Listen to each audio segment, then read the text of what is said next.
Okay. Good afternoon. You're very welcome to this afternoon session. This is part of our Food, Forest and Future, the first session, and there's another session later on. My name is Delaney. I'm the recently appointed Director of Forestry in the Department of Agriculture, and we've an interesting session for you now. We have 5 speakers, and I'll introduce them as they come up. Firstly, just to let you know that you have your magic link, and to use the Q&A for the stage, and we'll filter through the questions and get them through to the speakers, and we'll also take questions from the audience as well at the end. So we've the 5 speakers, and then we'll have about 15 minutes at the end for questions. So I think, firstly, if I could introduce Fergus Moore. Fergus is our Senior Inspector here in the Department of Agriculture. He heads up the Forest Sector Development Division. He's responsibilities for development of the forestry sector, the National Forestry Inventory, the Forest Genetic Resources, consultation on forest climate change mitigation and adaptation. And he's also our lead on developing Ireland's new forest strategy. And Fergus will have to exit stage left very quickly after his presentation because, topically enough, he has to attend a meeting with the Climate Change Advisory Council, so we'll excuse him that important meeting as well. So Fergus, I'll hand it over to you. Thank you. That's great. Thanks very much, Barry, and thanks for the introduction. And great to see a big crowd here today. Wait for my slides to arrive, which should be coming up very shortly. I'm just going to give you a very brief overview about forestry in Ireland, and the presentation is split up into 3 sections. So, my name is Fergus Moore, and the presentation I will give you is a very brief overview of forestry in Ireland, a little bit about forest role in climate change and mitigation, and a little bit about a new forest strategy and our new vision for forestry for 2050. And again, focusing on the 5 key strategic aims of climate, nature, wood, social, and the economy. I suppose, just for some of you who don't know very much about forestry, or maybe you do, we have about 11% forest cover in Ireland, and we employ about 9,000 people in direct and indirect employment, with over 22 million day visits recorded in our public forests that we have scattered around the country, managed by Coillte and others.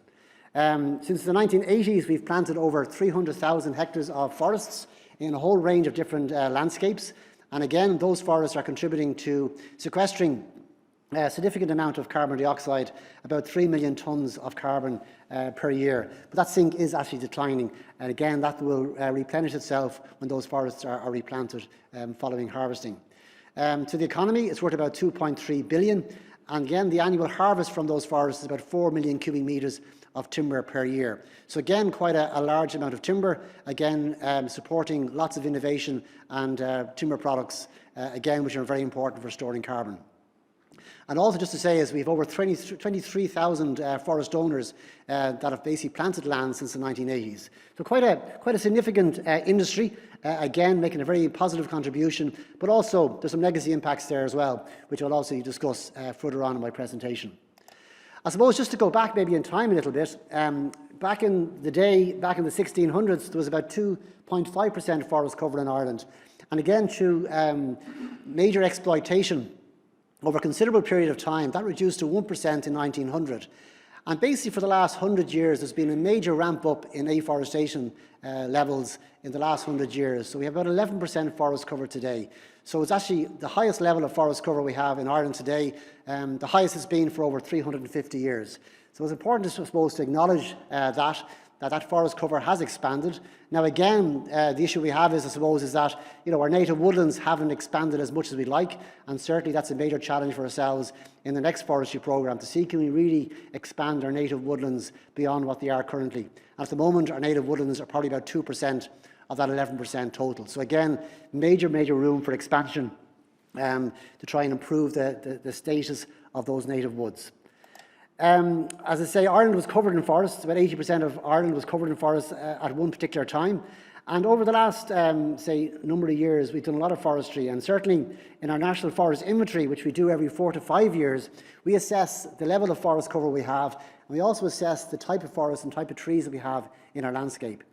And again, on our Department of Agriculture website, we have a very detailed forest inventory, which basically gives lots of information on the forest types, the carbon stock that those forests store, and also the ground flora and how healthy those forests are. So I'd encourage you to go onto our Department of Agriculture website. It's a very, very detailed document, lots of information there. But some of the high-level, I suppose, species mixes that we have. We've about 62% of that area is conifers, and about 25% is broadleaves, with about 10% open area. So again, we've got a lot of conifers, and we've got a quarter basically planted with broadleaves. Again, the highest species we would have by composition is Sitka spruce at 44%. Again, with Scots pine, larch, things like Douglas fir, along with our native broadleaves such as peduncular oak, sessile oak, birch, beech, ash, sycamore, and a whole range of other broadleaf species. So again, that's our forest resource that we have at the moment, and I suppose our plan is to try and expand that forest resource further in the years ahead as we go forward in the next sort of 20, 30 years. And again, the types of trees we plant is obviously very important, or the types of trees we establish, whether it's by natural regeneration or others, again, very, very important.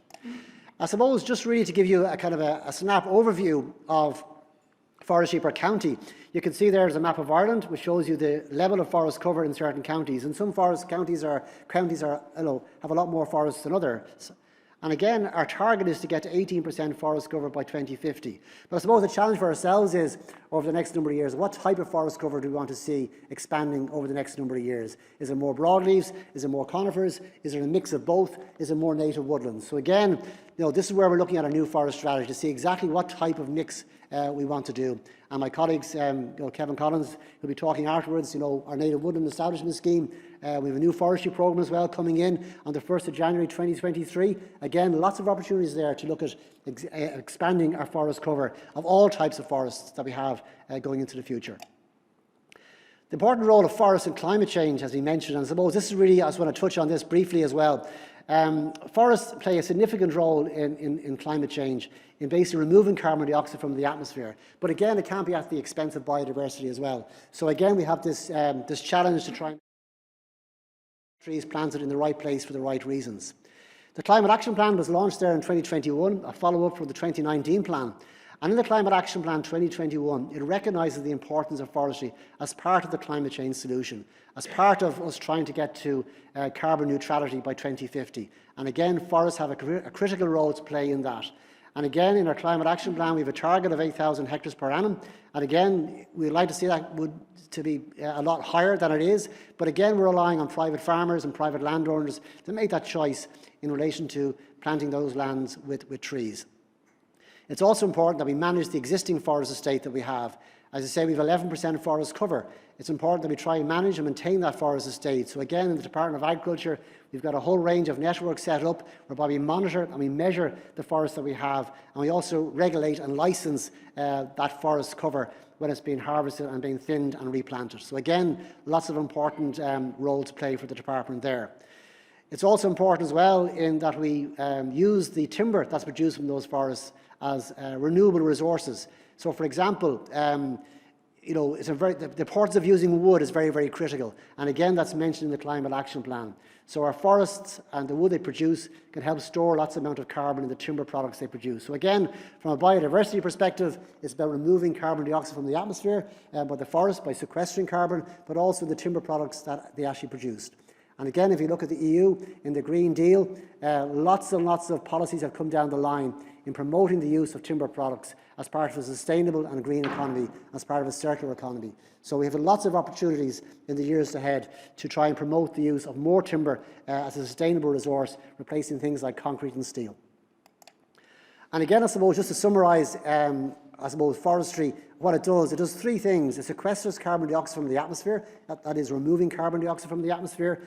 We also store carbon in timber products, and we also substitute fossil fuel and energy intensive materials. So for example, if you're building a building made of wood instead of concrete and steel, the energy and fossil fuels used to make that concrete and steel is something you're obviously replacing. Again, that has a positive environmental benefit. So there are the three things that forests do, and in the Climate Action Plan, we focus on those three areas. But one thing as well that we must be conscious of as well is that we are in a changing climate, and things are changing. We see that our temperatures will possibly increase over the years ahead. We will see increased levels of rainfall, and we'll also see an increase in the level of wind that will happen as well. And this will make our forests vulnerable as well to wind throw, and also vulnerable to more increases in pests and diseases.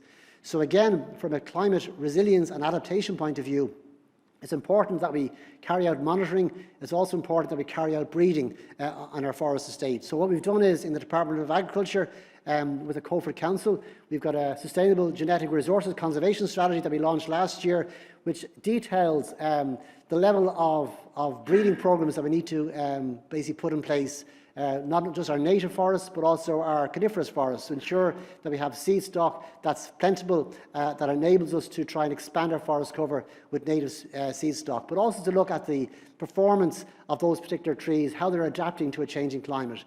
With a changing climate, there's potential there to obviously experience maybe more suitability for different species to be planted. Things like sweet chestnut, there's other species that will grow more favourably in a warmer climate. But also in areas like the southeast of Ireland, which is going to get probably drier, it's going to get more challenging for certain species to grow as well as they have done in the past. So again, it's important that we try to look at tree breeding programs and genetics as a key part of managing our forests going forward. If you look right across Europe, we see major increase in temperatures. We see lots of increases in bark beetle, which has devastated some of the native Norway spruce stands that we see in Central Europe. And again, we're seeing whole landscape changes taking place. So again, in Ireland, we will see more insects and pest species coming in here as our climate warms. And again, it's important that we diversify our forest estate, that we have a mix of forests, that we're not relying on one particular species, that we have a wide diversity of species. And certainly our tree breeding programs we have in place help us to do that. We also have developed an adaptation plan for the agriculture, seafood and forest sector. Again, it's on our website. And that gives farmers and landowners some of the tools and information required to help manage those forests in a changing environment, whether there's management options you can do, or whether it's using improved genetics to try and improve the performance and the resilience of that forest estate. If some of you are very interested in climate and timber and wood and adaptation, I'd also like to refer you to that Coillte statement on climate and adaptation that was launched there last year again by Minister Hackett. And certainly there's some really fantastic information there about species and resilience and the contribution that forests can make to climate change and also biodiversity. So that document is available for download on our website. Just before I finish up briefly, we are developing a new forest strategy in Ireland, and again we went to consultation there very recently on our draft vision for forestry out to 2050, which looks about the importance of forests in the landscape. We received over 3,000 submissions, which is great. At the moment, the department is analysing those submissions in the next couple of weeks, and we will produce a summary report of those submissions in the coming months ahead. But it's important as well that we recognise that we have legacy impacts in relation to some of the forests we've planted in the past. We know that our oak woodlands are in an overall bad status, and we need to expand and need to improve those and protect existing oak forests that we have.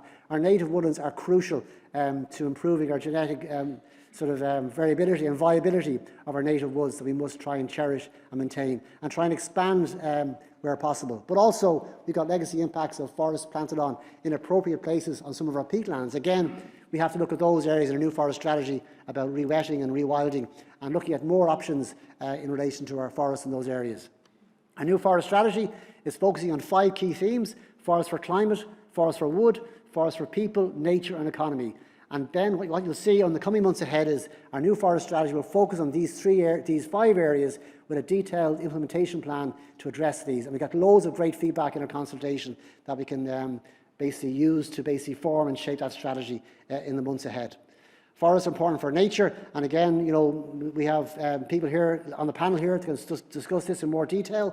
And again, our forests are very important for timber and for production as well. And I mentioned about those harvested wood products. We support a very vibrant forest industry, forest sector. But again, it can't be at the expense of nature. We have to work hand in hand with nature, biodiversity, conservation, and forestry and economics together.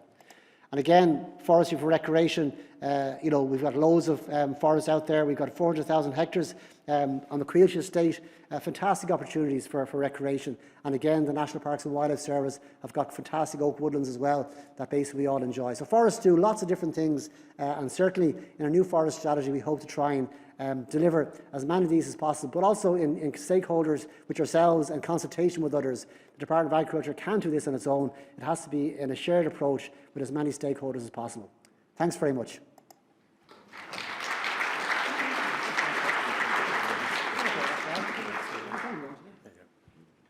Fergus, thanks very much. As you can see, there's a lot of work going in terms of our climate targets and as well in terms of our new forestry strategy and programme. Now, as I said, Fergus has to leave for another meeting very shortly, but if there was a question from the floor before he leaves, I'm happy to take that. We have a roaming mic there, I think, and maybe we'll wait till the mic gets to you. Yeah, I see a hand up there. The light, I think, yeah.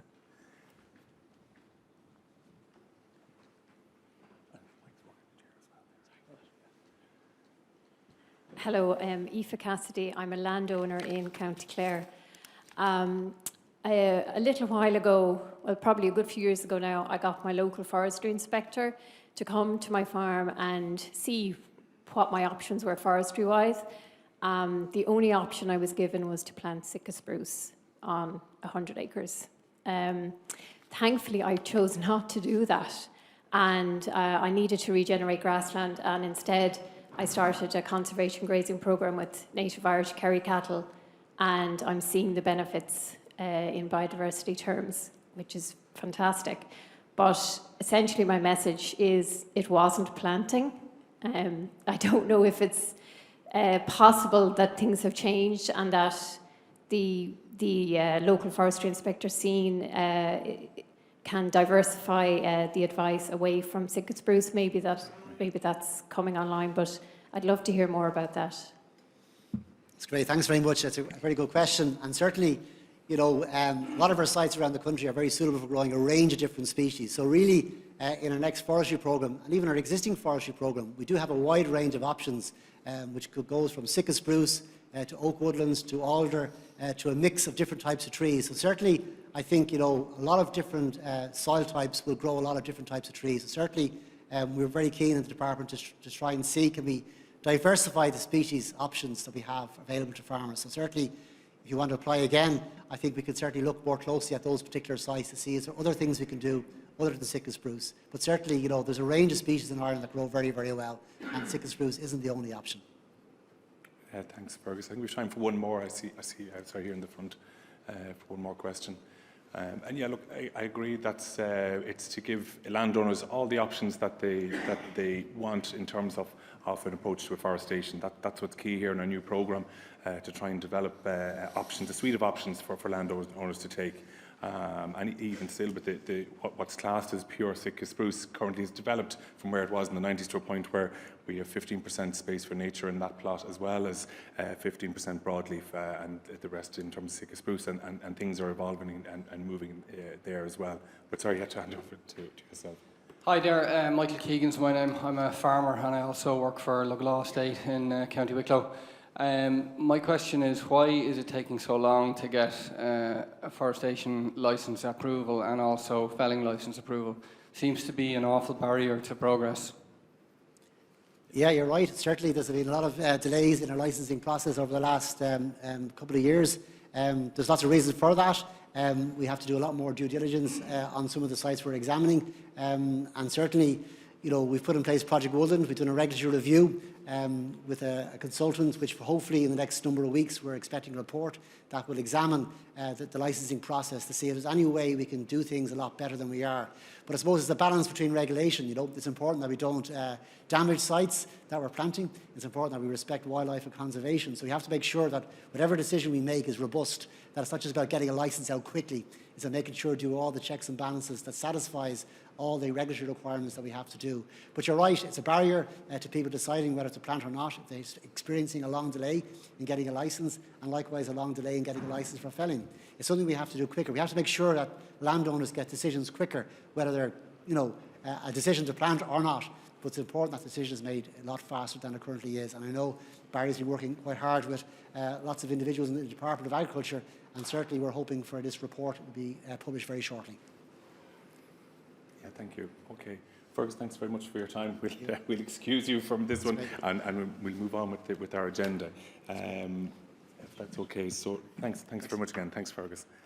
Next up, we have my colleague Kevin Collins, who works in the Department of Agriculture as well. Kevin has a degree in forestry, a master's in forestry, urban forestry, and he worked in the Tree Council of Ireland, and he joined DAFM in the year 2000. He's the head of environmental policy, and he's involved in the regulatory oversight, the scheme creation and support in the area of forestry and environment. Native woodland schemes is a key element of his work. So, an interesting presentation from Kevin. So, I'll hand over to you straight away, Kevin.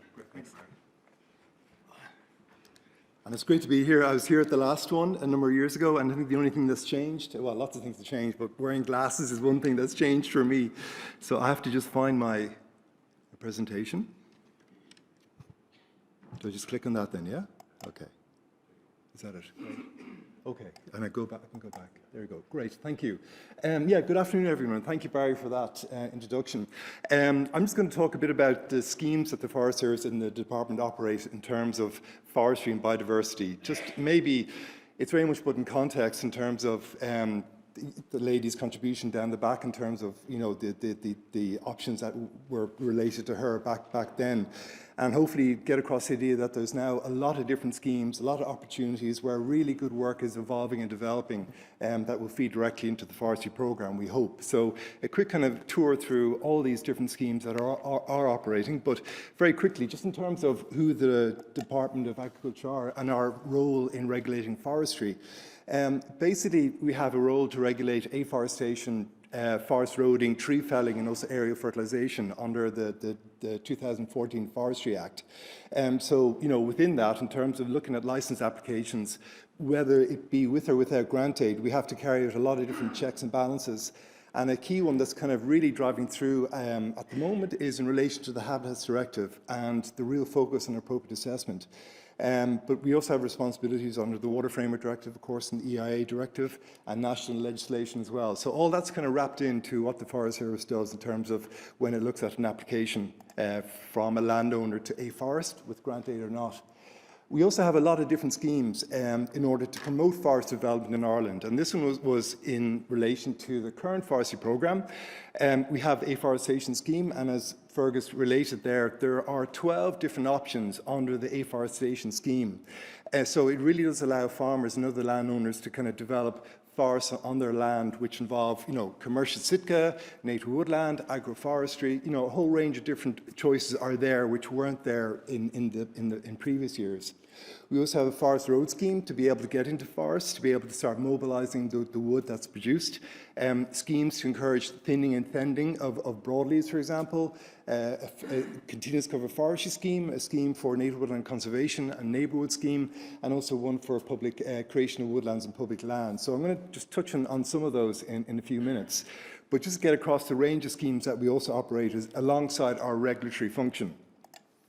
So it's a very exciting space, very challenging at the moment, but we're really moving from, you know, a position a number of years, well, say 3 years ago, where we had one ecologist working with the assessment of projects with the forestry inspectors and the archaeologists who are based in the inspectorate, to 35 full-time equivalent ecologists working with us now, including an in-house group which Orla Fahy heads, and also a number of contractors who are also brought in to help us with the assessment of files, different applications. So there has been a real marked increase in the ecological input into file assessment, and very much rightly so in relation to the Habitats Directive, you know, wildlife legislation, you know, crossing over into the Water Framework Directive, etc. So that's a key part of what we do. We also, when we get an application in, there's a process by which it goes for public consultation, potentially twice. It goes to various referral bodies for feedback. There's an inspection by a forestry inspector, and, you know, files are related over to the ecological team or the archaeological team as and when required. And then if approval is issued, you know, that approval also has to go through appropriate assessment, EIA, so those are very, very high bars for applications to get over. But if all is well, if you like, and all is satisfactory, it can be approved, and then there's an appeal process whereby the approval can be challenged by any third party or by the owner or the forester indeed. And after that, then there is follow-up inspections. So, you know, if an area is planted, for example, after going through all that, there's a follow-up inspection to make sure it was done correctly, and then 4 years later to make sure it's still there and it's been maintained. and then any time throughout the 15-year premium run after that. So there is a regime of post-application inspections, which is really, really important. So I just want to point out there's a range of requirements also that feed into the assessment process, and I think these are a couple of key documents which contain key policy. And these have a real meaningful impact. For example, the land types for afforestation document has really brought afforestation down from the uplands, off Annex 1 habitats, deep peat, off a lot of water-sensitive catchments. So that has had a major focus, a major impact in terms of where afforestation is now carried out. And likewise, the felling and reforestation policy, in terms of the legacy forests, which were planted in areas where we certainly wouldn't go near nowadays, they still have to be managed. We can't just abandon those because they can be subjected to wind blow and lots of chaos can follow from that. So we have to manage our way away from those sites, or indeed maybe going back there with more appropriate mix, more appropriate setbacks, etc. So, there's lots of detail in these documents here. We also have a lot of procedures around particular species or habitats, hen harrier, freshwater pearl mussel, small-head orchid, curlew, and also there's ongoing training of foresters and ecologists who develop applications. There's training ongoing at the moment involving teaching or familiarising registered foresters with habitat identification, just to really up the skill level there. This photograph here is from a couple of years ago where we brought people out to focus on Annex 1 habitat recognition, because there's a policy that we don't plant Annex 1 habitat on designated Annex 1 habitat. So that's a policy decision that we have to back up with training to make sure people can recognise that. So moving on very, very quickly, even, there's also a basic level of requirement in terms of ecological requirements built into every approval. For example, if we are planting the Sitka spruce GPC 3 option within the afforestation scheme, 15% of that has to be broadleaves, 15% can be open spaces, setbacks for water, for example. That land has to have gone through the land types requirement to make sure it's appropriate. It also has to adhere to the environmental requirements for afforestation in relation to setbacks, operational details, etc. And as I said, there's also follow-up inspections to make sure everything is done according to the approval issued. So there is a real bulk of checks and balances in there. But looking at schemes with a particular focus on biodiversity, in addition to the general level of looking at biodiversity in relation to these types of measures, we have a number of schemes. And a whistle-stop tour, if I can. The first one's mentioned, Native Woodland Establishment Scheme. This has been running since 2000, represented by GPC 9 and 10. Those are 2 of the 12 options for afforestation. It attracts currently the highest grant aid and also the highest premium. So we're really trying to financially incentive people coming into this scheme. It's creating new native woodland on greenfield sites, and that native woodland has to adhere to the native woodland type that would emerge on that particular site in relation to soil, elevation, ground flora, that type of thing, those kind of indicators. Also, it has to be developed with minimum site input, very little reliance on fertilizers, minimal site cultivation, and also in terms of the onward management, it has to be managed according to continuous cover forestry. So these areas will never be clear felled. They have to be managed in a way that maintains the canopy cover on these sites. So really, if land goes into the native woodlands establishment scheme, it's really there for the long haul, and it's really adding a biodiversity feature to the landscape. Native woodland conservation, this is about what we do with our existing native woodland. And again, this has been on the go for over 20 years. It's 2 elements to it, if you like. Well, 3 elements really, but one is looking at existing native woodland. For example, the photographs here, where you have rhododendron, non-native invasives, you have maybe overgrazing by deer. So you're restoring that habitat. You're really kind of trying to get that habitat back on its own 2 feet, so that it can operate naturally, if you like. So it's about trying to restore the habitat back to the way it should be. And also we have applications for replacement of conifer stands by native woodland. And this is kind of an element that has come out strong from this scheme. And we see it being applied in a number of places, particularly water-sensitive catchments. It was part of the approach under the Kerry Life Freshwater Pearl Mussel project, for example. So it's about looking at areas where we wouldn't have planted conifers in the past and going back in there and replacing them with native woodland at clearfell stage. So that's another application. Another element of the scheme is emergent woodland, looking at woodland that has developed through land abandonment. That's maybe too stark a term, if you like, but, you know, and we see it all around the landscape where fields gradually, you know, get covered by hazel or blackthorn or what have you, and that's native woodland on its way. So what can we do to bring that into a grant scheme? And we're hoping to develop this much more further under the next forestry programme.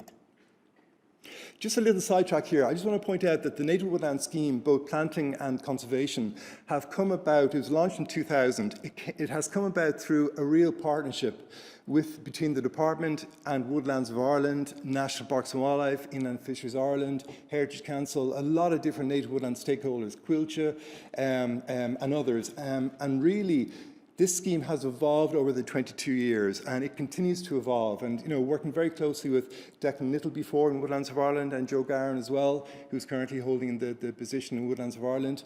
And part of that is, you know, constant dialogue. What do we need to do to improve the scheme? Woodlands of Ireland are very much supporting the scheme with training, with technical publications, with promotion. We have a training course towards the end of this month for ecologists and foresters who want to work with the scheme. So, and this constant to and fro, constant production of good ideas. What do we need to do next to improve the scheme? And that partnership with Woodlands of Ireland has been really, really terrific. Very quickly, neighbourhood scheme, developing closer home woodlands where people live, as opposed to climbing into a car and driving away. These are on the outskirts of towns, villages. Lots of benefits in terms of social well-being, mental health and physical health. And these very often take on native woodland focus, or focus on biodiversity, either through planting native trees or else bringing in local people, for example, school children into the woodlands. So there are dozens of these around the country, partnership involving local people and the local authority developing close to home woodland amenities. And just an image there. It's, these really do provide a lot of energy, a lot of dynamic within the community that they're found. So this is a new scheme, Woodland Creation on Public Land. This is basically offering native woodland establishment rates to public bodies to develop native woodland on public land to meet their particular commitments in relation to climate or biodiversity. It's a relatively recent scheme, but there has been a lot of interest, applications from a wide range of public bodies, which is really exciting.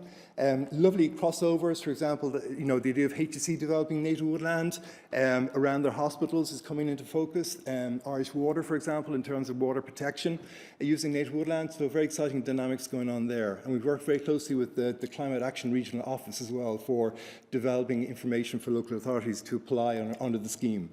And here's a photograph from a recent event up in Sligo involving the Minister of Hackett and a project that involved around 100 acres, which included this scheme. And almost finally, the Woodland Environmental Fund. This is where we're trying to bring in corporations and businesses into the native woodland scheme by offering landowners an existing €1,000 per hectare on top of what the grant pays. So you have this kind of dynamic happening where the corporate, the business is looking at this native woodland to meet their corporate responsibility requirements, and the owner also has a 15-year partnership with a business. That can be a local business or it could be multinational. But again, a lot of interest in this, and a number of projects have happened because of this extra input from businesses.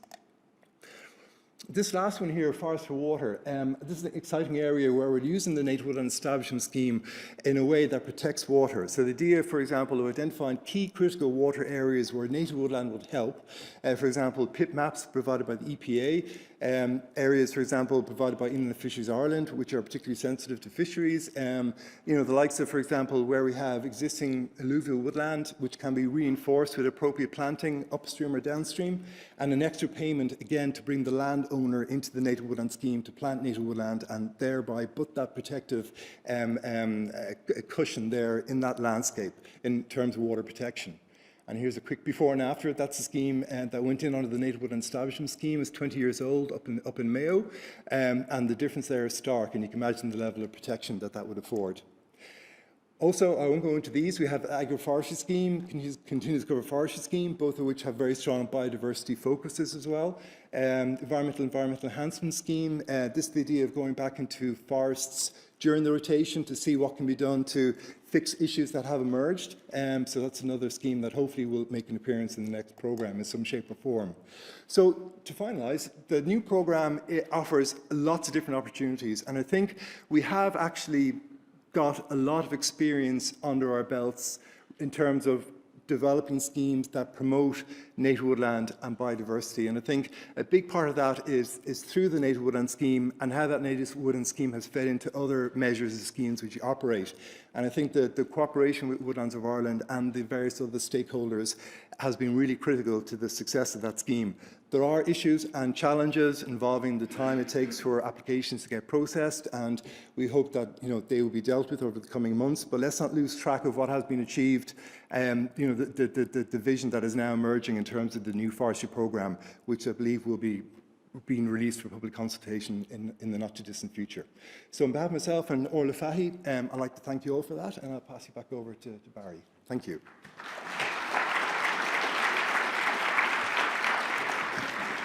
Kevin, thanks very much, and I think you can see the broad range of schemes that the Department of Agriculture has tried to introduce, and when we come back to the Q&A at the end, we can maybe get into some of that a little bit more, Kevin, because I know you're covering a broad range of schemes there and people may have some very specific questions. Next, we're moving on to David Fallon, and looking forward to hearing from David. David is the Biodiversity Officer in Irish Water. He's a degree in Forestry and Environmental Science and a Master's in peatland rehabilitation. So he's been an ecologist with over 15 years' experience in wetland ecology and wetlands, and look very forward to hearing from David on that. Sorry, behind me, Kevin, sorry. So, thanks very much, everybody. I'm David Fallon. I'm from Irish Water and Biodiversity there the last couple of years, and just Brian Deegan working with me as well. So on behalf of the pair of us, just to run through what we're at in terms of biodiversity and specifically woodlands, nature-based solutions. So just what we're going to look at, just an introduction to Irish Water. Everyone knows Irish Water, good or bad. We have a biodiversity action plan, just a quick look at that, not very in-depth. How we're using nature-based solutions. Then look at an example of riparian woodland that we've planted there in Lough in Kerry. Then looking at what applications we have coming, brief look at what applications we have coming in the system, and more to come this year. So just to go through that. So just a quick slide on Irish Water there, and think Irish Water, it's take for granted water in this country, maybe a little bit, but we look at nature is everything that we do. We take water from the environment, we treat it, and we give that back to society in terms of drinking water. We also take wastewater from society, we treat that and return that to the environment. So everything we do is nature and everything there. So in terms of working with nature and addressing the biodiversity crisis, we developed our own Irish Water Biodiversity Action Plan. So within that then we've 7 key objectives. I'm not going to go through all these, but specifically got to look at number 1 and number 4 there. Quickly looking at number 1, we have a clear set of biodiversity enhancement measures developed. We've over 4,000 sites across the country of varying different sizes, varying different habitats within those, and how we manage those. So we're working with the site managers, developing biodiversity enhancement measures so that they can apply those to their sites and manage those sites for biodiversity and promoting biodiversity. So we're working on that. And then for today, looking at nature-based solutions, and of course, looking to promote the use of nature-based solutions for water protection and wastewater treatment. So already we've been using nature-based solutions for the last number of years. Pictured there, Dunhill, ICW, or Integrated Constructed Wetland. These are basically nature's kidneys, the wetland systems. So this is using a wetland, a constructed wetland, using it to treat wastewater. And there's different cells within that. And for every cell that the wastewater goes through, it becomes cleaner and cleaner till finally you come out at the end, you've got clean water coming out, which is returned back into the environment again. And they're fantastic habitats if you've gone through one. There's a new one in Lixnaw in North Kerry. And fantastic how the wetland plants there's they attract in, they're functional wetland cells, but they're also biodiversity hotspots.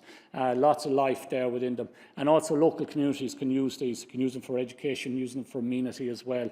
So, and we're developing more of those into the future. Of course then, if you look at your traditional wastewater treatment system, we also use nature-based solutions in terms of reed beds to polish that water that's coming out the end. So the final phase of treatment, using nature-based solutions for those as well. But moving on to the objective today, native woodlands. So we know, of course, everyone knows, the more native woodlands you have in a catchment, the cleaner the water is. This is a picture from Tipperary, and we have an abstraction point there. We've over 1,000 abstraction points across the country.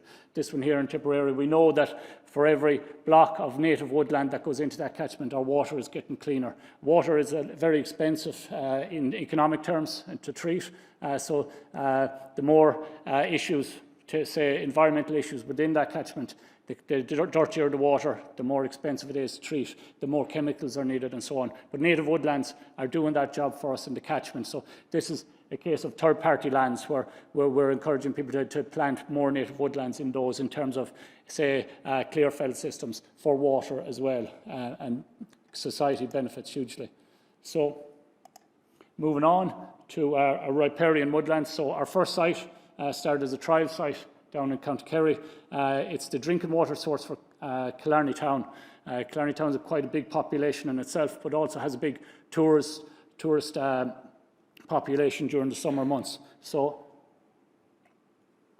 there's a picture of it there. Irish Water own a lot of the riparian zone around the lake. You can see the treatment plant. It's quite a new treatment plant in the foreground there.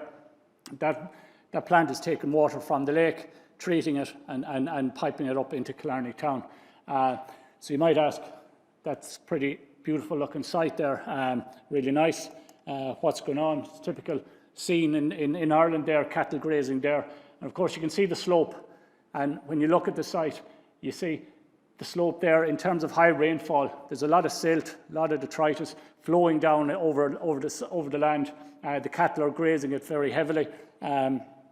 And so you end up something like this in the lake itself and around the riparian. That's no good for water quality. You don't need me to tell you that. But to take that away, to take those grazers out of that and plant in trees there to filter that, that's the objective really. So working with the department, DAFM, working with them, we use the woodland for water. Kevin referenced it there. Scheme on this, and so we got approved there in 2020. The project started. So the key thing here is working in partnership with groups. It's not just Irish Water doing this on their own. We have Kerry County Council, John O'Connor there, fantastic work. Greenbelt Forestry, working on the ground for us and working with the department as well, working with other stakeholders as well, but they're the main ones on this project. Basically how it works is there's a grant scheme, and Kevin went through some of the financial rewards there for planting woodland. Irish Water and Greenbelt, we apply for the grant, and the grant all goes to the contractor. So in terms of Greenbelt, Irish Water don't get any money, but we get the woodlands on our site, and we work with that partnership through the department as well. So we got a planning at the end, or approval at the end of 2020. And then, sure, look, everyone knows COVID came along. It was fairly rife at that time. So there was delays with trees. A lot of native trees were gone out of the country, went to the UK at that stage. So we finally, last December, got to plant up that site. And that's phase one of Loch Catan. So the objectives for that planting there are source protection, biodiversity enhancement, and climate mitigation as well. So clean water. So looking at that picture there, that just shows the stakeholders working together.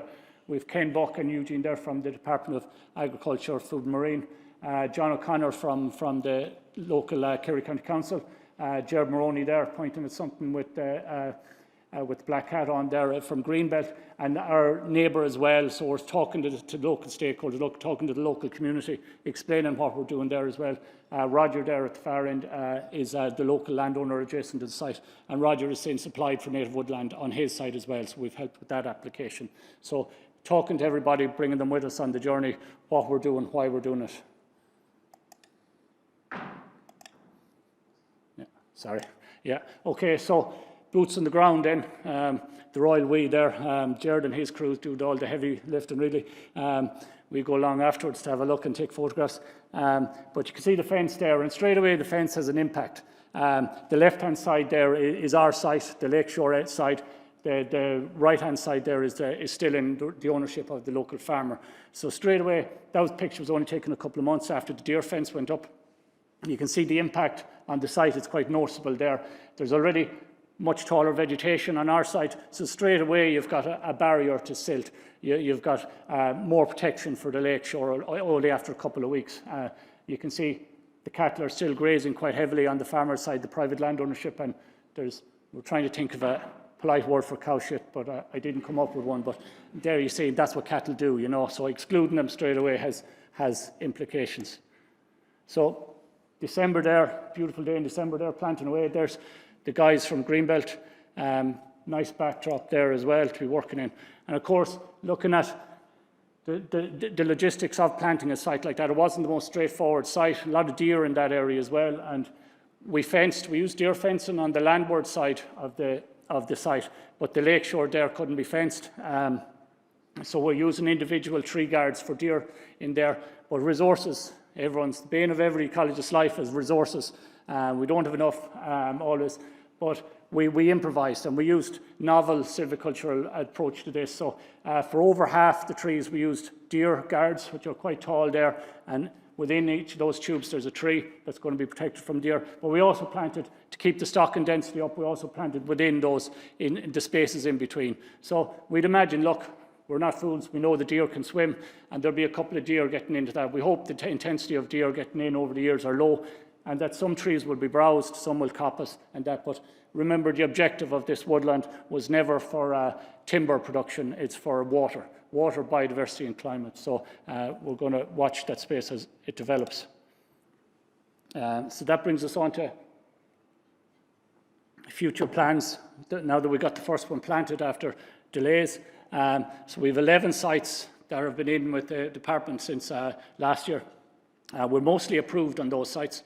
There's a few left coming for approval, and we're waiting until the autumn. Then we're going to have a big planting scheme there coming in the autumn. Those sites are varying different sizes. They're all mineral sites, mineral soil sites. So everything ranging from half a hectare right up to 28 hectares is our biggest site. So as well, so different sizes, working with different communities within those. And that's what's coming for Orla and her teams. There are 20 more sites coming by the end of the year as well across the country. And we've changed, Kevin spoke about the Woodland Creation of Public Land Scheme that was launched last May of last year, sorry. So we've used that application process for these sites as well, so they'll be coming in on those. So just to wrap it up there, really, summary. So native woodland establishment working in partnership with the Department of Agriculture, Food and Marine and local authorities, but probably missed out there on lots of different tidy towns groups as we've started the work as well, coming on board, different communities talking to us as well, working with those. And these are native woodlands for biodiversity, clean water and climate there as well. And Martin there, he works for Greenbelt there, and he's 42 years planting trees. I thought it was a nice picture of putting the little oak tree that's there. So we've a lot to learn by working together and what we can do for these sites and how we can establish cleaner environments and cleaner water. So thank you.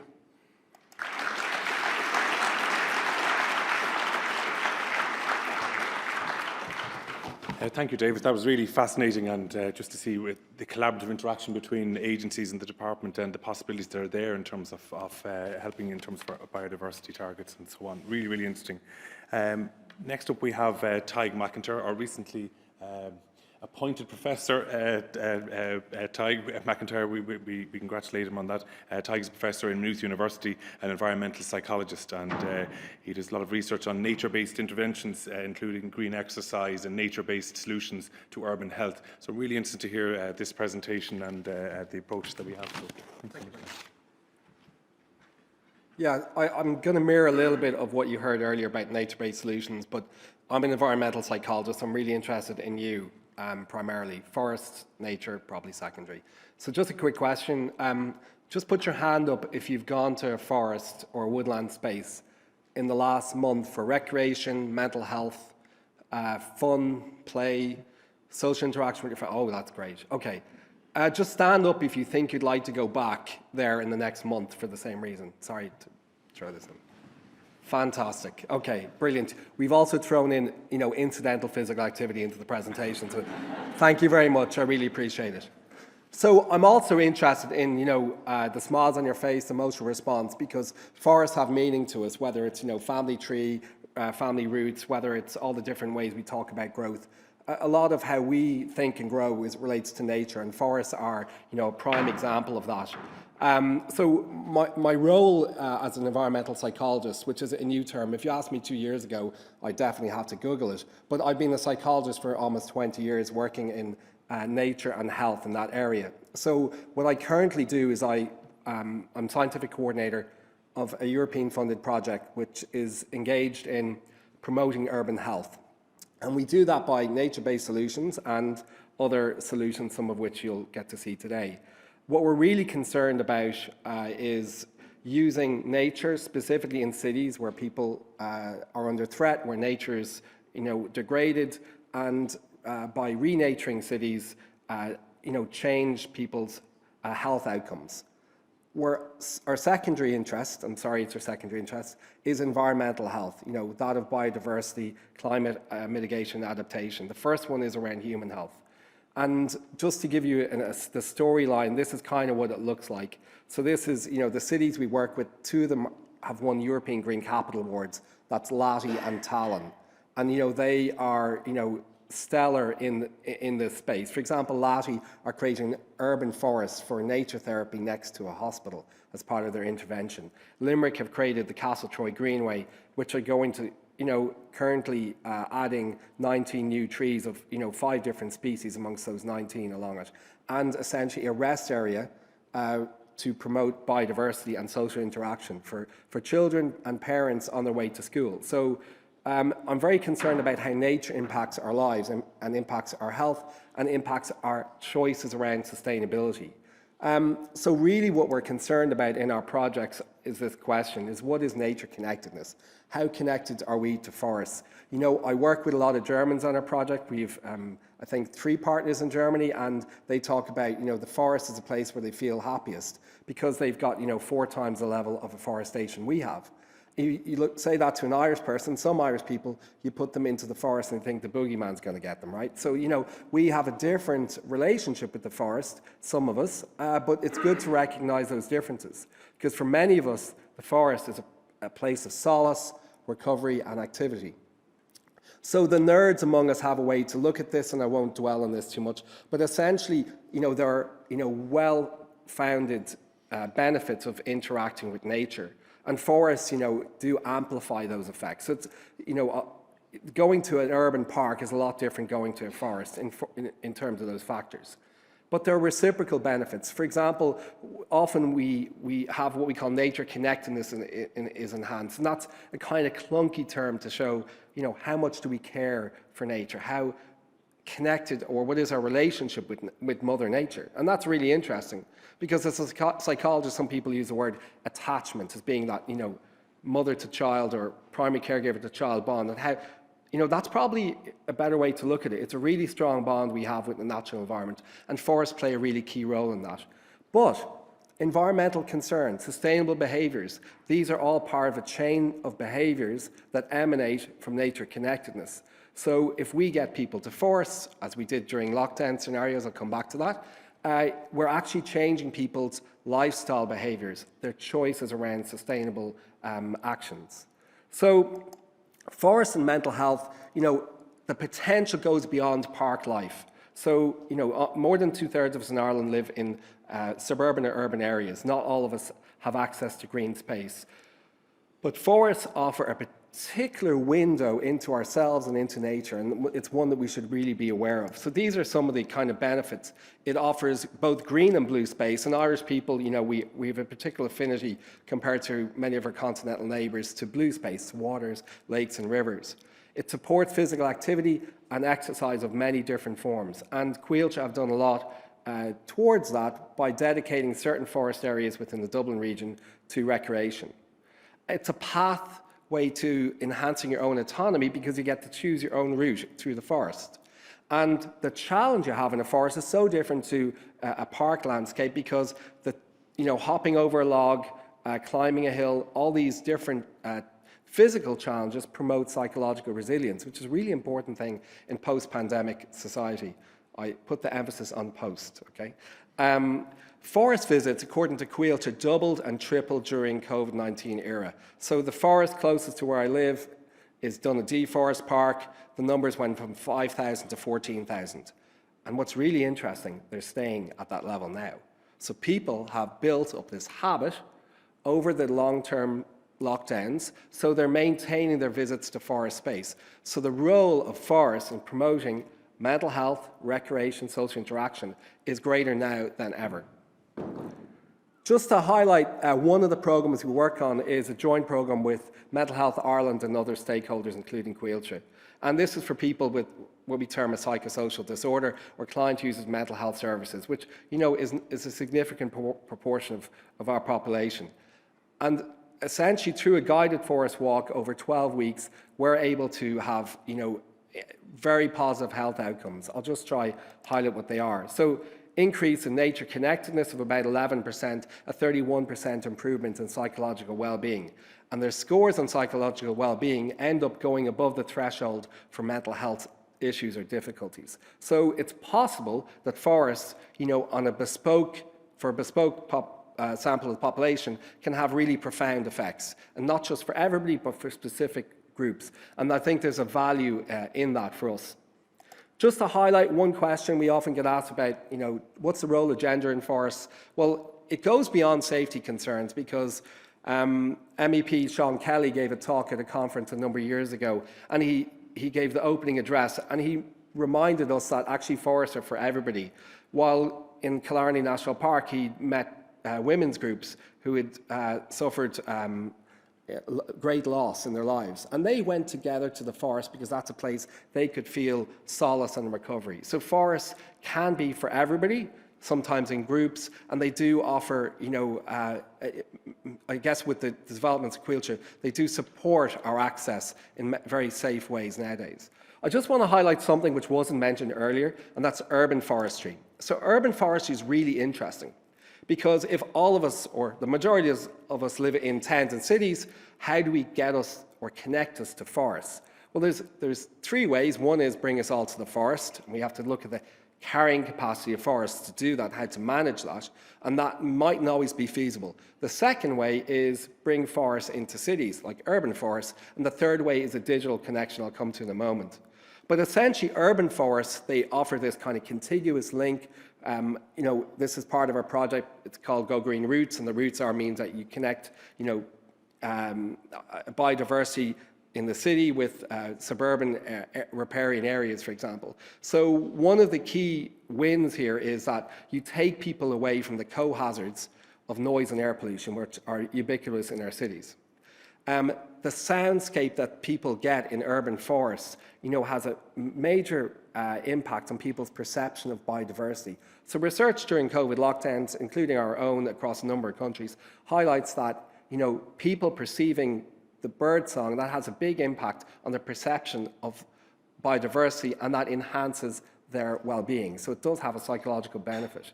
It brings nature to much more people, and it can be supported by apps. So we're working on another European project which we hope will get funded, and we're in the final stages, and one of our partners has developed this app. They're called Nature Quant, and they try quantify based on where you live how much access you have to nature. So they also remind you should get 120 minutes nature per week. And the nature score is based on neighbourhood characteristics, both from GIS and other methods. So it's really interesting that technology isn't our enemy, but it can be our friend in supporting people connecting to nature. Just give one final example of how nature can reach us through digital ways. So I'm not going to put up the YouTube video because we don't have time today, but I would highlight that, this is just a sample from working with our partner organisation where I'm a visiting lecturer in Norway, and we're developing digital or virtual nature. And who is this for? Is this to replace authentic, or we call non-digital experiences? No. This is actually designed primarily for people that might be stressed working in airports who can't access nature, people in health, there might be some of those, people in healthcare who don't have ready access to the traditional ward garden, to people in elderly care who don't always have access to visit nature. So digital nature is something different, and we're advancing this so much so that right now the 3 species lists and indices we're using in cities, we're now embedding those into, for example, the bark within these virtual environments. So the latest iteration of the virtual environment has a mode where you can chase a butterfly through this area. And what you're seeing here isn't just an urban forest. This is based on Google Earth Maps. So it's a realistic realization of renaturing an urban area. Just to conclude, I'd like to suggest that how we build nature in the citizens' lives. How do we do that? Well, forests are certainly going to be very central to that. Thank you very much.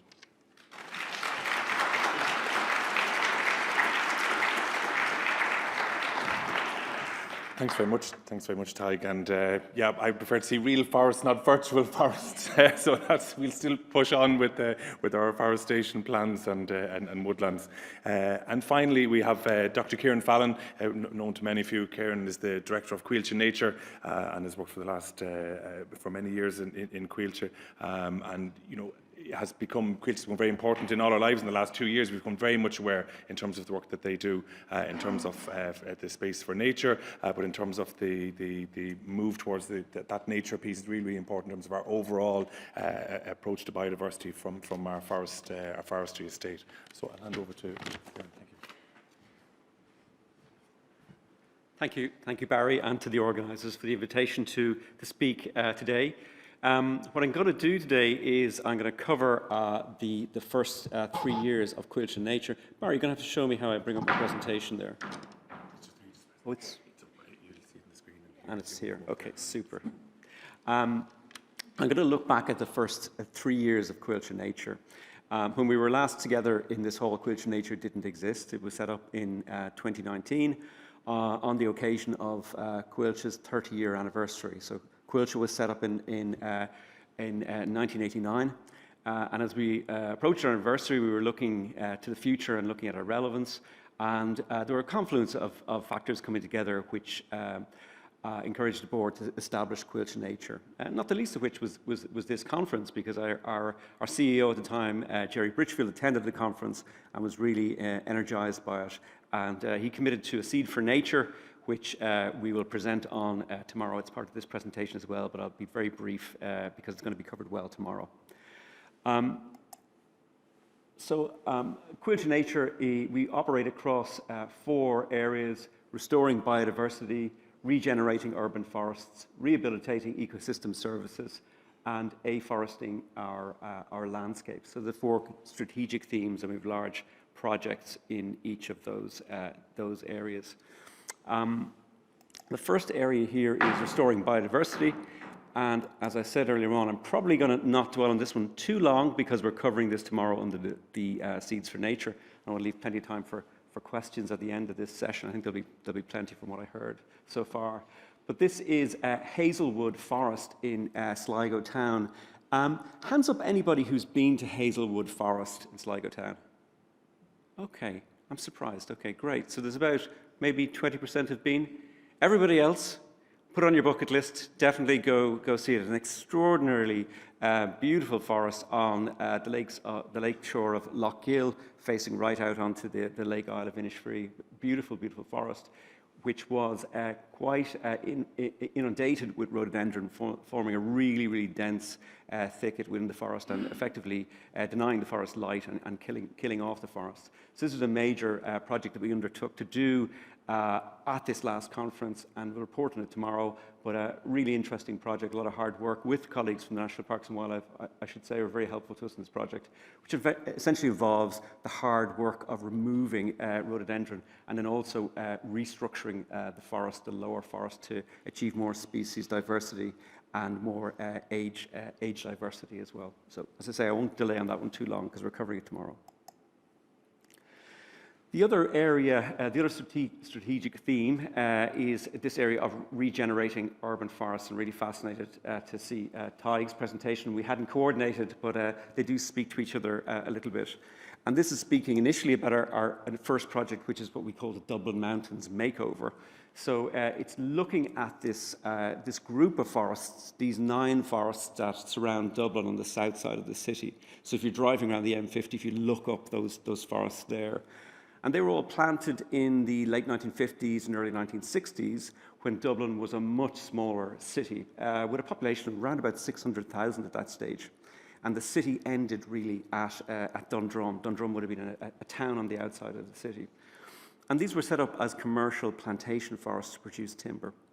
But over time, the city grew and expanded, and the desire for outdoor recreation increased, and these forests became more accessible, primarily through the availability of the private car, and it being affordable for people to travel to the mountains.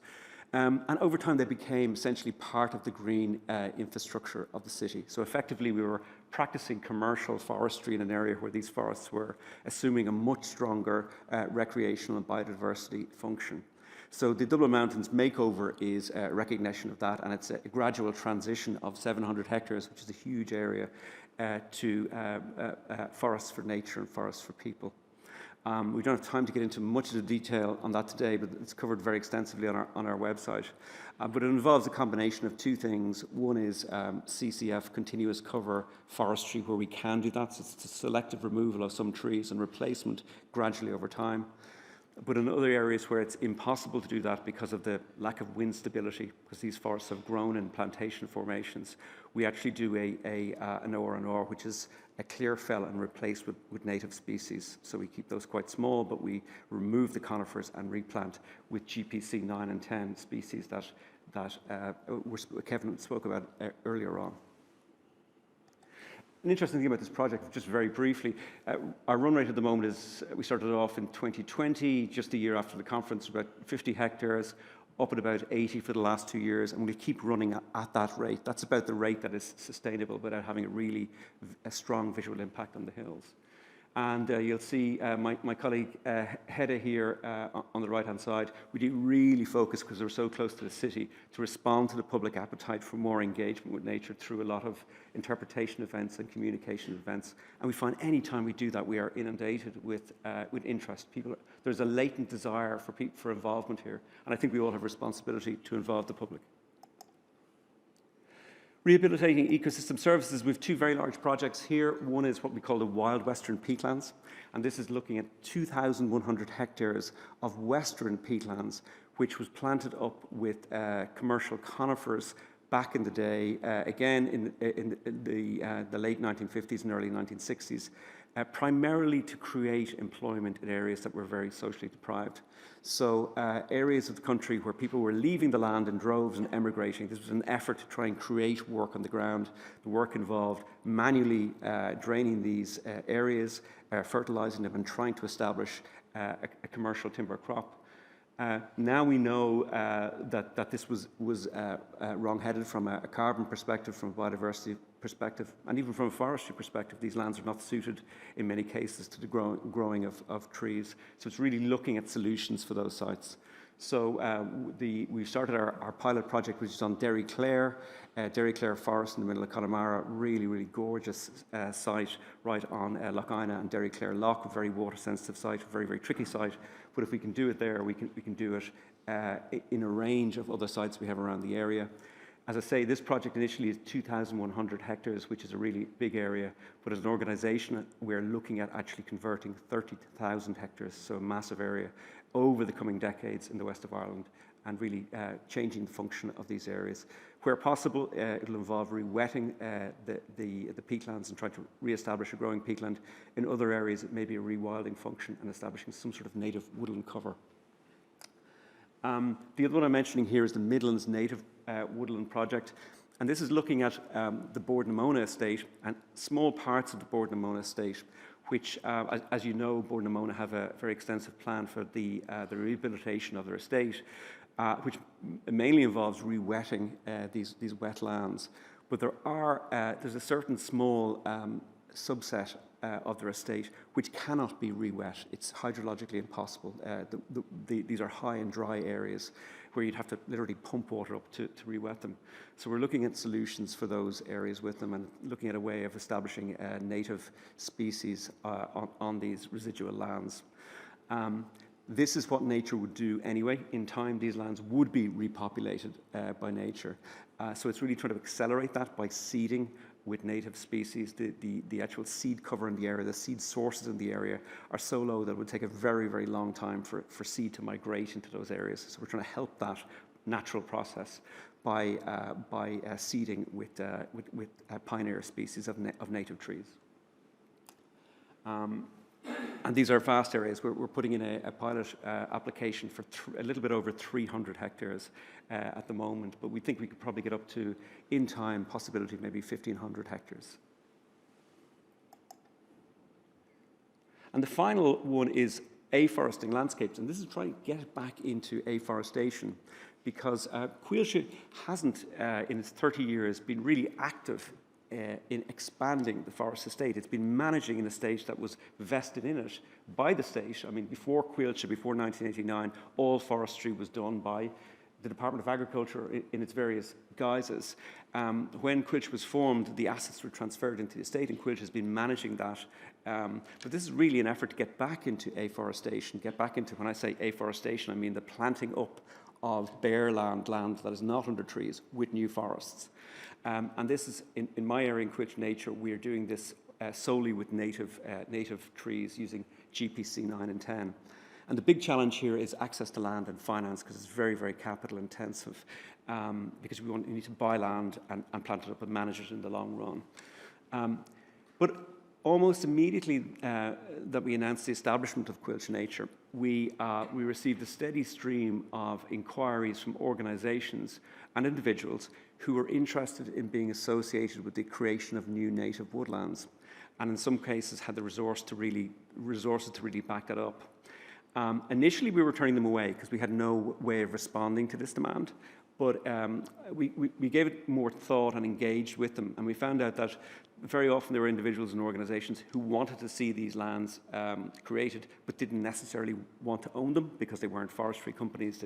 Forestry is a very long-term commitment, and they didn't necessarily want to get into this area, but they wanted to fund at scale and have confidence that these forests will be maintained at a high standard in perpetuity and not be felled at any stage. So we responded ultimately by establishing a new CLG, a company limited by guarantee, which is a not-for-profit company that sits outside Coillte, and it's not controlled by Coillte. Coillte provides services to it on a not-for-profit basis under a service level agreement, and indeed it can use other forestry companies, private forestry companies, and actually thus far has used private forestry companies. But what it does is it takes private capital from investors who want to see native woodlands, combines it with the premiums that Kevin highlighted in his presentation on the Native Woodland Scheme, at a very simple level, buys bare land, plants it up with native trees, and manages that land in perpetuity on behalf of the funder. So lawyers don't like the term in perpetuity, so we have 100 years in our contracts, but we assure everybody that we will manage this land for 100 years. And you can see there the kind of the lifespan, 100 years in the lifespan of a native woodland, and in or around the kind of age 15 there on the bar chart, the first person. That's the period where a newly established forest really would be opening up for recreation. And all these forests will be, these new forests will be a new estate of native woodlands open to the public and freely accessible to the public. So very exciting development. We weren't sure if there would really be an appetite like for this. When you do a pilot, you're never quite sure is anybody going to show up at the door. But we did an issue last year in the fourth quarter of last year for €2 million for 200 hectares, and it was fully subscribed. And we're doing a €5 million issue at the moment, and it looks like that will be fully subscribed as well. So huge appetite. And I think 3 years ago when we met here, I'm not sure that would have been the case. So ideas, I think, are really taking root, but actually money is now coming into these areas. And I think if you can come up with really good, solid projects, there's a lot of capital looking for robust projects that are well organised, that will be around, and that have very good management and metrics. So here's basically the schematic of the CLG. The CLG sits in the middle. The Coillte is one of the founders in it. There's another founder as well called Forestry Partners. On the right, at sort of 1 o'clock and 3 o'clock, you'll see combining government grants and the private capital. We create these native woodlands, which are at 6 o'clock, and we produce from that reports on the native woodlands for the funders. And the actual work on the ground is managed by my team in Coillte Nature on a not-for-profit basis. It's outside Coillte, but we provide the services to keep the costs down. And again, as I said, Coillte provides the services, the heavy lifting, the planting, the earthworks, all the heavy lifting under a service level agreement. And indeed, we use private forestry companies as well. So I'll conclude there. There's actually a native woodland that's 22 years old. It's a millennium woodland that was planted down in Wicklow at the turn of the millennium. And that's what we want to create at scale into the future. So thank you very much for your attention.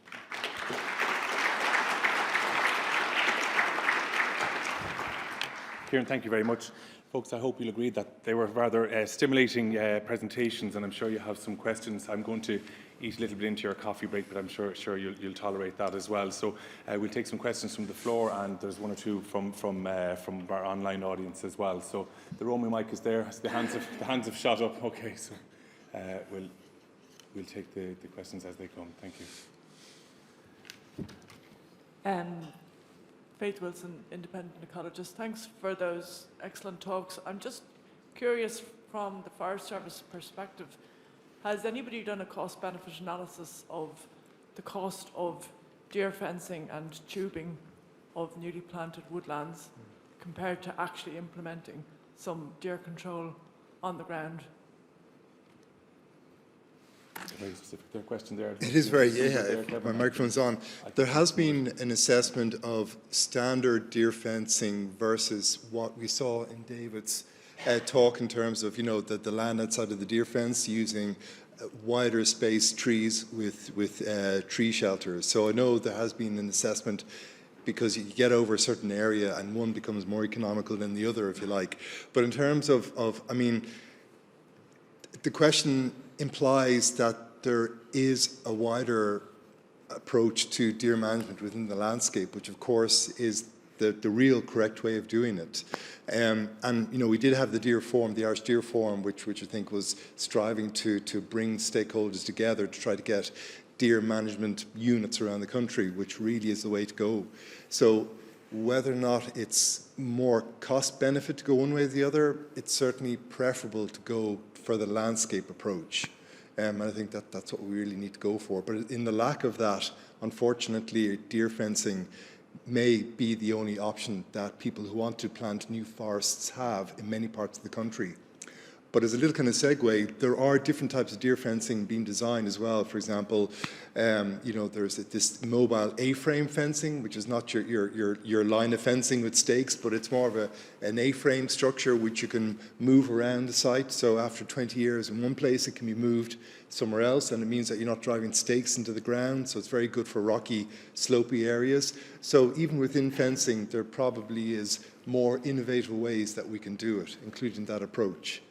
But I would certainly argue for a landscape approach to deer management. Thanks very much, Kevin. Who has the microphone next there? Hello, Just hi. identify yourself, thanks. Robin Barry, environmental scientist, independent.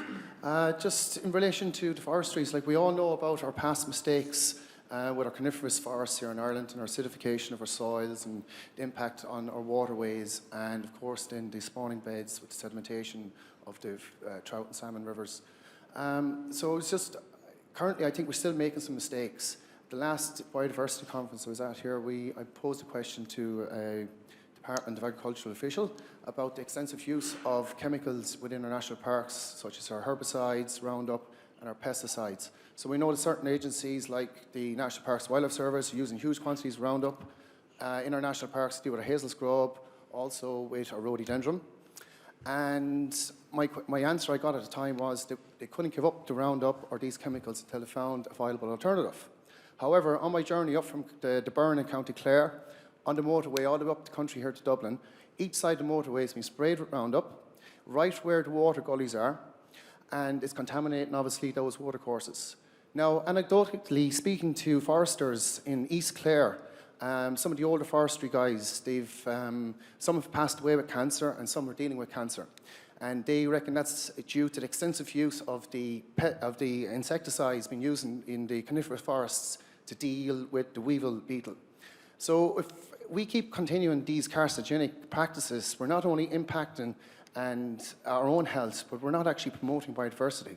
So my question is to Kevin, are we going to start moving towards a more environmentally sustainable methodology of looking after our forests, our national parks, and our general environment without using the extensive use of herbicides and pesticides, such as Roundup and pesticides for dealing with weevil beetle? Okay. Well, if I could answer that in a number of ways. First of all, I can't really talk for national parks. In terms of national parks, wildlife would have their own approach to those areas, and they'd be much better. And also, you talk about kind of spraying along the motorway up. I mean, you're talking about Transport Infrastructure Ireland. I can't talk for them as well, but I can talk for the forestry side of it. And I mean, there are very, very small windows within the forest rotation where herbicide, for example, is used. It's for maybe 2 years in the initial period in order to get the trees up and going. And then that is it. That land after that does not receive any more herbicide application. And even that, you know, there's beating up, there's other ways to do it as well in terms of clearing the vegetation. You talk about the pine weevil, the chemicals used for pine weevil. There is a point in some areas of the country where when you fell a forest, in order to replant it, you know, you have pine weevil laying eggs within the logs, etc., in the area, and it emerges, it attacks the new trees you just planted. So now, like, whereas before the kind of chemicals you talked about were used much more in the field, where it is deemed that this will happen, there are a couple of different ways to do it. One is that the trees are dipped in the nursery, so you're avoiding any spray on site. But what's coming out more and more are things like hot planting. This is where you plant the trees immediately after the crop is removed, so that by the time the beetles emerge from the logs, the trees have put on a couple of seasons' growth and are beyond the danger stage. There's also, so there are non-chemical ways to do it. Of interest, a group of foresters went over to Freiburg a couple of years ago and they gave a report back, and they're talking about, they asked about pine weevil. Was there difficulty in the Black Forest? And the response was that no, woodpeckers are responsible for basically controlling the pine weevil. It would be terrific if something biological was to take over the role. But at the moment, you know, we are looking at focusing on non-chemical solutions to that. But again, that happens at one point, typically one application within that forest cycle. So, you know, in the 100 years or in the 50 years or whatever it is, there are very, very small windows. And I guess if you look at what percentage forestry accounts in terms of the country's use of herbicides and pesticides, it has got to be minimal. So I just want to put things in context. There's a huge elevated amount of pesticides being used in our land, and because we're going to increase our agricultural output this year, we're going to use even more. So we don't really have enough surveys or studies done on the impact of these chemicals being used on our land, our agricultural land, and within our forestries. And I know anecdotally, speaking to some of these foresters that have cancer, they directly attribute it to the use of the pesticides within the forests. And also we know that some of them are being sprayed from the air as well. I am part of the Banner Beekeepers Association. I'm also a beekeeper. We have beekeepers that are losing their hives because of the spraying in forests. So I think we should just try and be more environmentally aware of these things and try and protect our own health as well as biodiversity. Well, can I just say, I've never heard of anyone spraying chemicals. It wouldn't be allowed from the air on forests. And again, just go back to the point, say if we're planting a native woodland, there might be 2 years potentially where vegetation control is needed. And in that, it might be herbicide, or it might be cutting back, or mulches, for example. And then that area will not receive. So, you know, there are different land uses, and I think, you know, you can't barrel forestry into other types of land uses where perhaps there is a greater use of chemicals.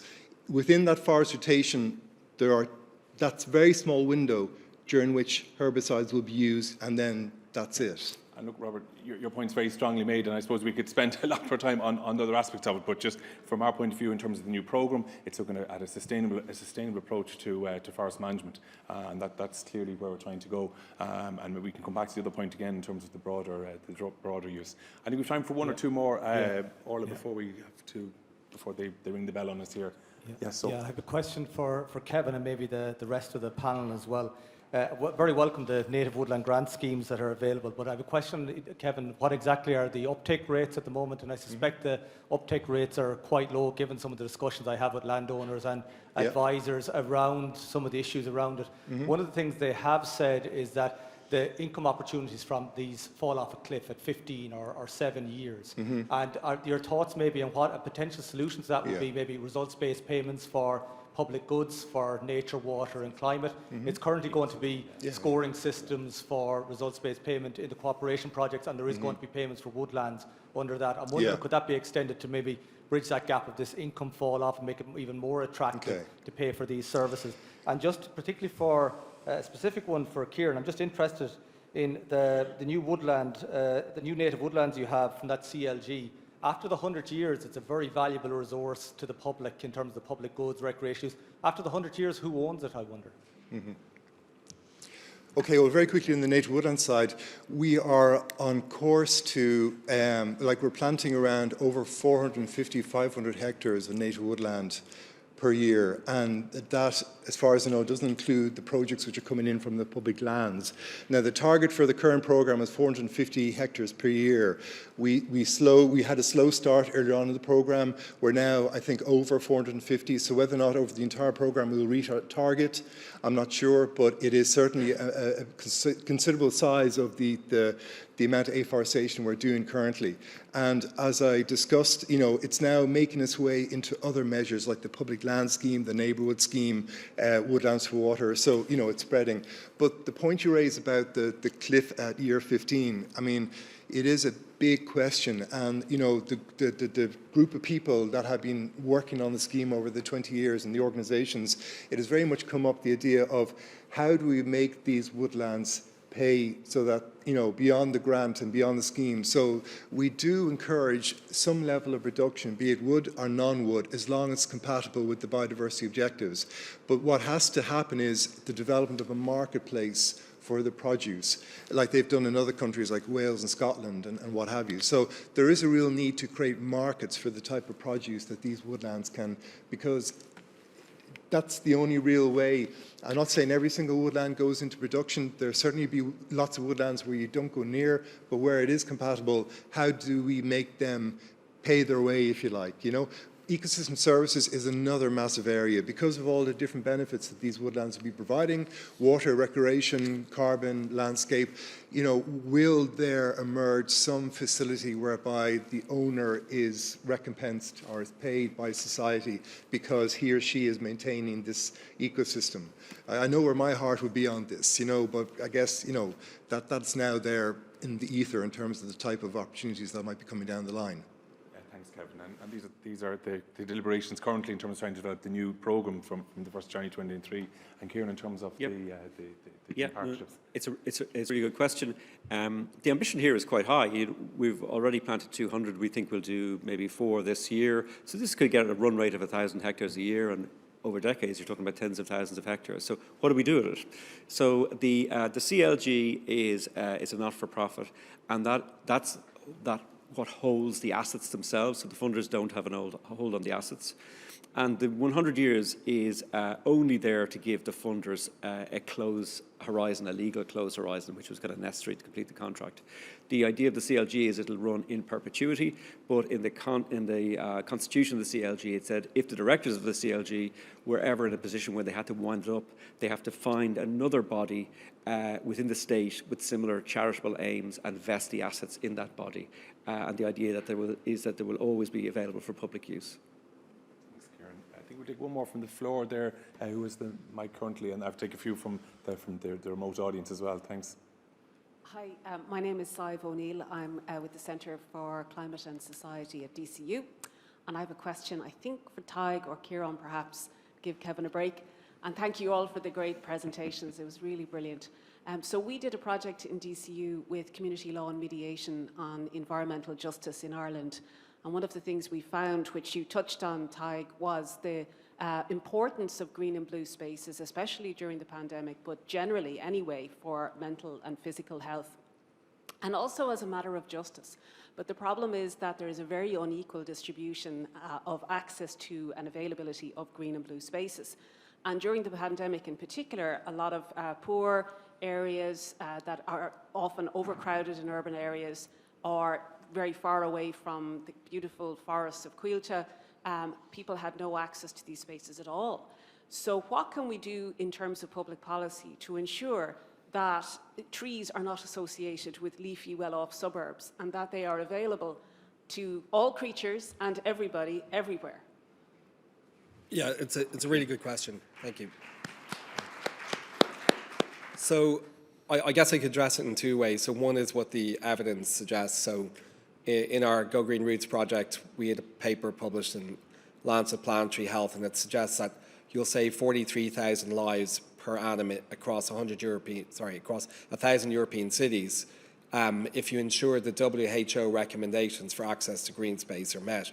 And that's essentially like a football pitch within 5 minutes walk your house.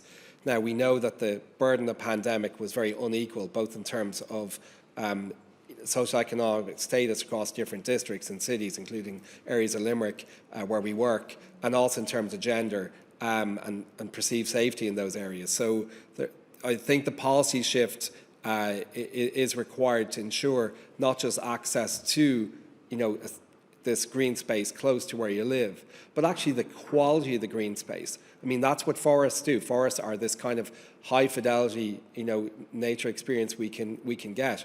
And I think the emphasis on the quality and biodiversity of the natural environments we have access to is going to be much more important in the coming years.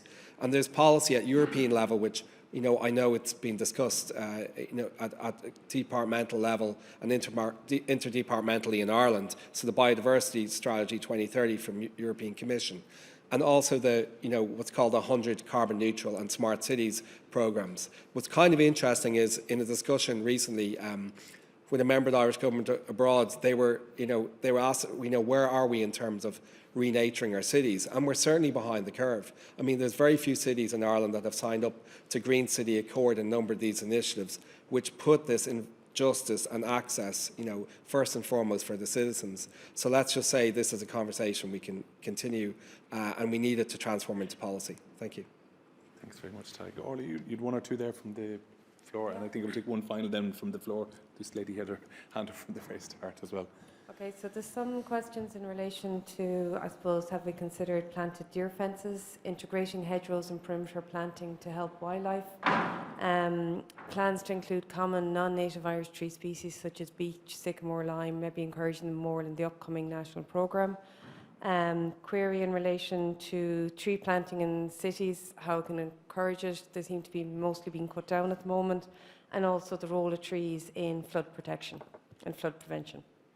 Okay, I think we've covered a lot of that. I think in terms of there's the beyond what Tadhg was talking about, there's the Green Cities Initiative as well, where all the local authorities are part of that, and there's EU funding from that, and we're seeing some of those schemes coming through. Board BIA are leading on that. I don't know if anything else you want to add to that one, Tadhg. Is there other schemes as well? I would love to add the neighbourhood scheme. I know the neighbourhood scheme, briefly, and it is about, it's all about communities working with local authorities to develop close-to-home quality amenity woodlands for all of the health benefits, mental benefits, social benefits, and really kind of driving home, you know, the term that they use in Japan when you go into the forest, it's called forest bathing, you know, because you come out of it restored and revitalized, and that's really what these type of forests give people. So the neighbourhood scheme is probably part of the government's response to this. Yeah, but it needs to be, you know. That's a really good point. And I think in Limerick, you know, which is one of the lowest tree canopy coverage of any Irish major city, one of the challenges there is, you know, this tree canopy has a significant impact across biodiversity. It gives you thermal comfort, so it's a bit cooler when you walk to the shop. So it has it's many benefits and co-benefits.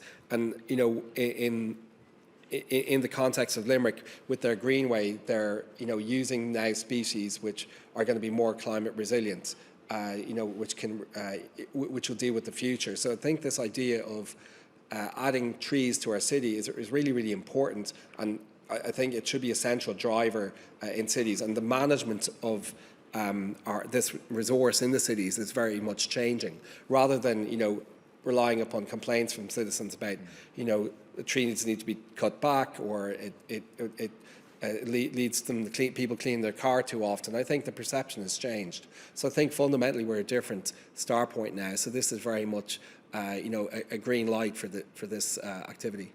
That's great. And David, just briefly, in terms of the forest for water, and I mean, it's clear you're seeing the evidence of it there. And we heard the Taoiseach speaker at Bloom last week about the importance of riparian planting and that as well. So the evidence is there. So now it's a case of us having the schemes in place and encouraging others to take those up.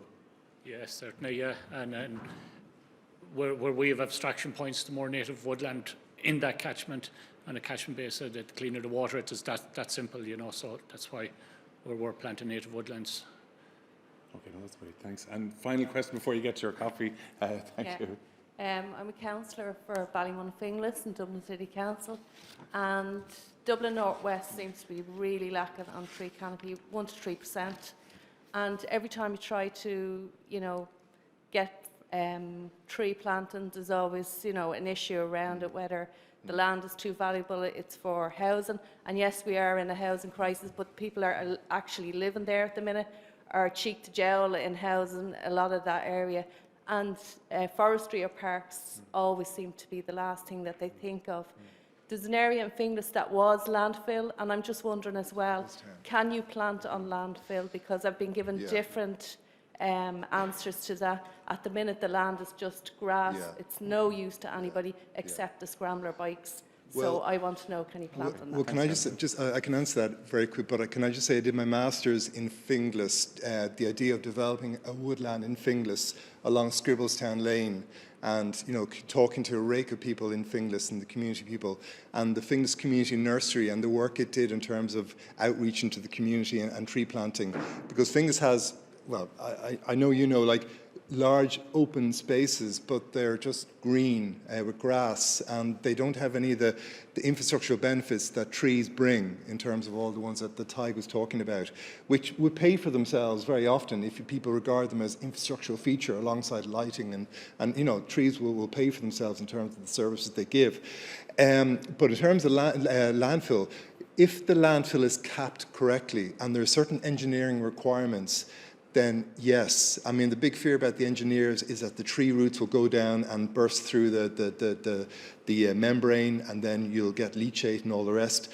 But if it's done according to certain specs, which are well recognised, tree planting can happen very, very happily on top of that. And one of the schemes I mentioned, it actually has a top-up payment for planting on landfill sites and brownfield sites, in recognition of the fact that these areas can be planted as long as they've been signed off from the point of view of their engineering coherence, you know? So yeah, I hope that's the answer, yeah. We can give you the information if you need it afterwards. So look, folks, I think that's been really interesting interaction, and I'd like to thank our presenters for their well thought out presentations. Really, really interesting. Kevin maybe needs a show of his own for another session, perhaps. So thanks for all your interventions as well. Okay, please give a round of applause, please, to all our presenters. Thank you.